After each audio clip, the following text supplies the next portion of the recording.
Iran ইরাকের সশস্ত্র গোষ্ঠী ও ইয়েমেনের হুতিদের ধারাবাহিক হামলায় ক্রমেই নিরাপত্তা উদ্বেগ বাড়ছে সৌদি আরবের। জবাবে প্রতিরোধের চেয়ে কূটনীতি ও প্রতিরক্ষাকেই বেশি প্রাধান্য দিচ্ছে রিয়াদ। সরাসরি যুদ্ধে জড়ানোর বদলে এই দুই পথই খোলা রাখতে চাইছে দেশটি বলে মত বিশ্লেষকদের। তবে সৌদি আরবের সাম্প্রতিক এই নিরাপত্তা উদ্যোগ আঞ্চলিক স্থিতিশীলতা ফেরাতে কতটা কার্যকর ভূমিকা রাখবে তা নিয়েই প্রশ্ন রয়েছে। ইরান ইরাকের সশস্ত্র গোষ্ঠী ও ইয়েমেনের হুতিদের হামলায় ক্রমেই চাপে পড়ছে সৌদি আরব। যে যুদ্ধে জড়াতে চায়নি রিয়াদ তাতেই ধীরে ধীরে ঠেলে দিচ্ছে পরিস্থিতি। জ্বালানি স্থাপনা থেকে শুরু করে জাহাজ চলাচল বিভিন্ন গুরুত্বপূর্ণ অবকাঠামোতে হামলার পর আঞ্চলিক প্রতিরক্ষা জোরদারে উদ্যোগী হয়েছে সৌদি প্রশাসন। সাম্প্রতিক সময়ে তুরস্ক পাকিস্তানের সাথে সৌদি আরবের প্রতিরক্ষা জোট কিংবা লোহিত সাগরে বহুজাতিক সামুদ্রিক প্রতিরক্ষা জোট গঠনের রয়েছে গুরুত্বপূর্ণ তাৎপর্য।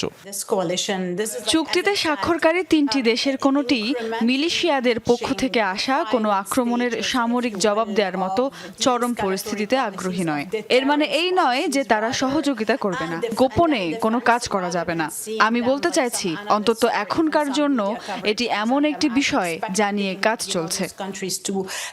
তবে বিশ্লেষকরা বলছেন, বাস্তবে এই জোটগুলোর সামরিক ভূমিকা এখনও স্পষ্ট নয়। সরাসরি যুদ্ধে জড়ানোর বদলে কূটনীতি ও প্রতিরোধ দুই পথই খোলা রাখতে চাইছে সৌদি আরব। এই জোট ধীরে ধীরে উত্তেজনা কমানোর নীতি বা প্রতিরোধমূলক নীতির চূড়ান্ত পর্যায়ে পৌঁছাচ্ছে।